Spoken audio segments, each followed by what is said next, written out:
ஆன்மீக நண்பர்கள் அனைவருக்கும் பாலாரஞ்சவேகம் யூடியூப் சேனல் சார்பாக இனிய நல்வணக்கம். இந்த நாள் உங்கள் அனைவருக்கும் இனிய நாளாக அமையட்டும்.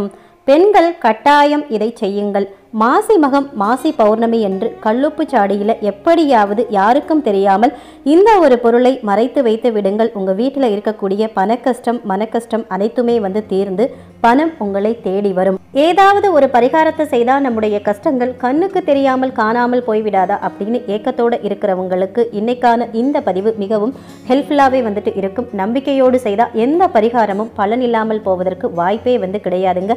அந்த வரிசையில் நம்பிக்கையை மட்டுமே மூலதனமாக வைத்து உப்பு ஜாடியில் இந்த ஒரு பொருளை வீட்டில் இருக்கக்கூடிய பெண்கள், அதுவும் குறிப்பிட்ட இந்த நாளில் அவங்க கையால் வைத்தாலே போதும், எல்லா நல்லதும் உங்கள் வசமாகும் அப்படின்றதுல ஒரு துளி அளவும் சந்தேகம் கிடையாது. அப்படி என்ன பொருளை இந்த நாளில் நாம் கல்லுப்பு ஜாடிக்குள்ளே யாருக்கும் தெரியாமல் வைக்கணும், எப்படி வைக்கணும், எந்த நேரத்தில் வைக்கணும், எந்தெந்த நாட்களிலெல்லாம் இந்த பரிகாரத்தை நாம் செய்யலாம், அது குறித்த ஆன்மீக தகவலை தான் இந்த பதிவில் மிக தெளிவாகவே எடுத்து சொல்லியிருக்கேன். அதனால் பதிவை கடைசி வரைக்கும் முழுமையாக பார்த்துடுங்க.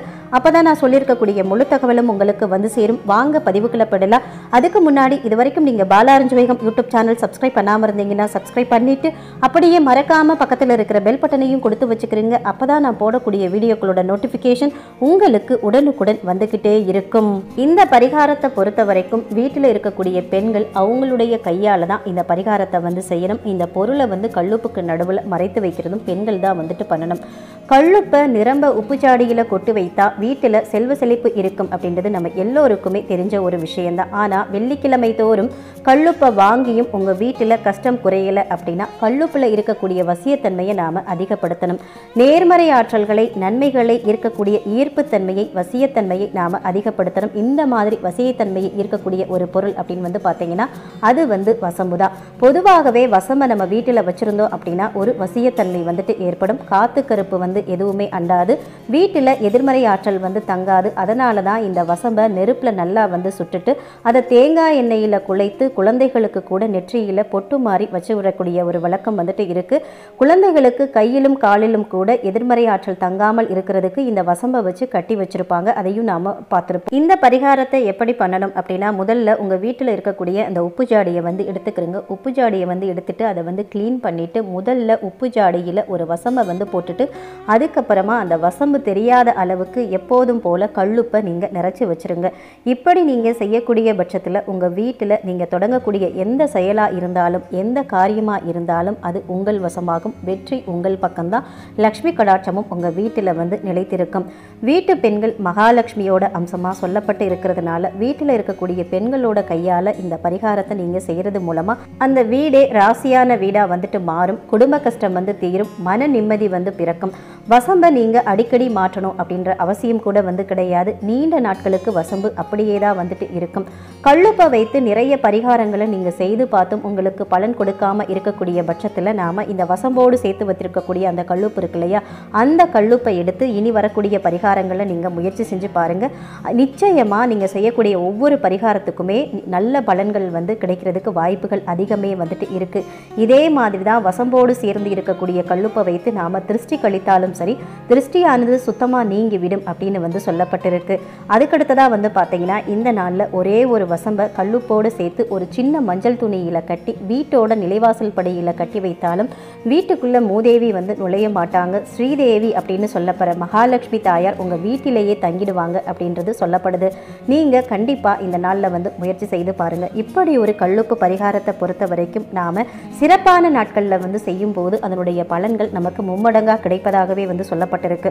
கல்லுப்பை வைத்து செய்யக்கூடிய இந்த பரிகாரத்தை நாம அமாவாசை பௌர்ணமி வெள்ளிக்கிழமை இந்த நாட்களில் செய்யறப்போ நமக்கு மும்மடங்கு பலன்கள் கொடுக்கும் அப்படின்னு சொல்லப்படுது. அந்த வகையில் இன்றைய தினம் பார்த்தீங்கன்னா மாசி பௌர்ணமியோடு கூடிய வெள்ளிக்கிழமையில் வந்திருக்கக்கூடிய மாசி பௌர்ணமி. இந்த நாளில் நீங்கள் இந்த பரிகாரத்தை செய்யறப்போ உங்களுக்கு அதிதீத பலன்கள் உண்டாகும். இந்த நாளில் எந்த நேரத்தில் நீங்கள் இந்த பரிகாரம் செய்யணும்? இன்றைய தினம் பார்த்தீங்கன்னா பிப்ரவரி 23ஆம் தேதி வெள்ளிக்கிழமையோடு வந்திருக்கக்கூடிய மாசி பௌர்ணமி தினம். அடுத்ததாக வந்து பார்த்தீங்கன்னா நாளைய தினம் மாசி மகம், அதாவது மாசி பௌர்ணமியும் மக நட்சத்திரமும் சேர்ந்து வரக்கூடிய நாள். அதனால் இரட்டிப்பு பலன்கள் வந்து பெறுவதற்காக இன்றைய தினத்திலையும் நீங்கள் இந்த பரிகாரத்தை வந்து செய்யலாம். இன்றைய தினத்தில் தவற விட்டுட்டீங்க அப்படின்னா நாளைய தினம், அதாவது சனிக்கிழமை, நாளைக்கு வந்து மாசி மகம் பிப்ரவரி 24ஆம் தேதி, நாளைய தினமும் எந்த நேரத்தில் வேண்டும்னாலும், அதாவது ராகு காலம் யமகண்டத்தை தவிர்த்து மற்ற நேரங்களில் இந்த பரிகாரத்தை நீங்கள் வந்து செஞ்சுக்கலாம். இந்த வருடம் 2024ஆம் ஆண்டுக்கான மாசி மாத பௌர்ணமி தேதி பிப்ரவரி 23ஆம் தேதி, அதாவது இன்றைய தினம் வெள்ளிக்கிழமை மாலை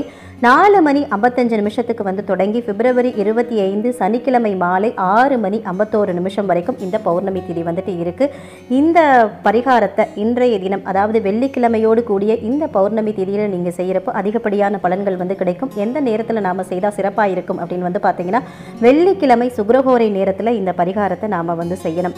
இப்போ 6 மணிக்கு முன்பாகவே நமக்கு நிலவு வந்து வந்துடும், பௌர்ணமி திதி வந்து தொடங்கிறது இல்லையா? அதனால் 6 மணிக்கு உங்கள் வீட்டு பூஜை அறையில் வந்து விளக்கேற்றி வச்சுட்டு நீங்கள் இந்த பரிகாரம் செய்வதற்கான பொருள்கள் அனைத்தையுமே ரெடியாக வந்து எடுத்து வச்சுருங்க. எடுத்து வச்சுட்டு இன்றைய இரவு 8 மணியிலிருந்து 9 மணிக்கு வரைக்கும் வந்து பார்த்தீங்கன்னா சுக்கிரஹோரை, வெள்ளிக்கிழமையில் வரக்கூடிய சுக்கிரஹோரை, அந்த சுக்கிரஹோரை நேரத்தில் இந்த பரிகாரத்தை நீங்கள் செய்வது அப்படின்றது நமக்கு மிக மிக சிறப்பான பலன்களை வந்து கொடுக்கும். அதனால் தவறாமல் அந்த நேரத்தில் நீங்கள் வந்து செய்யலாம். அப்படி தவற விட்டுட்டீங்க அப்படின்னா நாளைய தினம் வந்து பார்த்தீங்கன்னா மாசி பௌர்ணமியோடு சேர்த்து மாசி மகமும் நமக்கு சேர்ந்து வருது. அதனால் மாசி மகம் சேர்ந்து வரக்கூடிய நேரத்திலும் நீங்கள் வந்து செஞ்சுக்கலாம். இந்த மகம் நட்சத்திரத்தை பொறுத்த வரைக்கும் இன்று இரவு 8:40 வந்து தொடங்கி நாளை இரவு 11:05 வரைக்கும் இந்த மக நட்சத்திரம் வந்துட்டு இருக்குது. அதனால் நாளைய தினமும் இந்த பரிகாரத்தை நீங்கள் வந்து செய்யலாம்.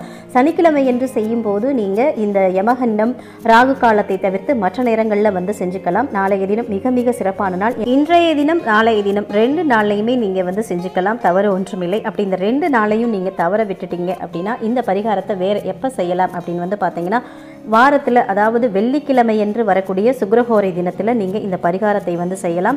அப்படி பார்க்கும்போது வெள்ளிக்கிழமை காலை நேரத்தில் வரக்கூடிய சுக்கிரஹோரை அப்படின்றது மிகவும் சிறப்பு வாய்ந்ததாக வந்து சொல்லப்பட்டிருக்கு. காலை நேரம் அப்படின்னு வந்து பார்த்தீங்கன்னா காலை 6 மணியிலிருந்து 7 மணி வரைக்கும் வெள்ளிக்கிழமை என்று சுக்கிரஹோரை வந்துட்டு இருக்கும்.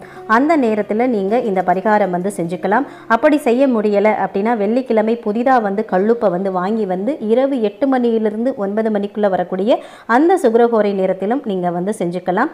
அதாவது மொத்தமாக வந்து பார்த்தீங்கன்னா வெள்ளிக்கிழமையில் செய்யலாம், பௌர்ணமி திதியில் செய்யலாம். அடுத்ததாக வந்து பார்த்தீங்கன்னா நாளைக்கு மாசி மகம் அப்படின்றதுனால நாளைக்கும் இந்த பரிகாரம் செய்யலாம் சொல்லியிருக்கோம். அடுத்ததாக வந்து பார்த்தீங்கன்னா அமாவாசை தினங்களில் கூட இந்த பரிகாரத்தை நீங்கள் செய்து வைக்கலாம். அதில் எந்த ஒரு தவறும் வந்து கிடையாது, சிறப்பான பலன்கள் மட்டுமே வந்து கிடைக்கும். பரிகாரத்தின் மீதும் வழிபாட்டின் மீதும் நம்பிக்கை இருக்கிறவங்க இந்த கல்லுப்பு பரிகாரத்தை செய்து, மிக மிக எளிமையான கல்லுப்பு அதிசக்தி வாய்ந்த பரிகாரம், இதை செய்து அனைவருமே பலனடையணும் அப்படின்னு சொல்லி இந்த பதிவை இதோடு நிறைவு செய்கிறேன்.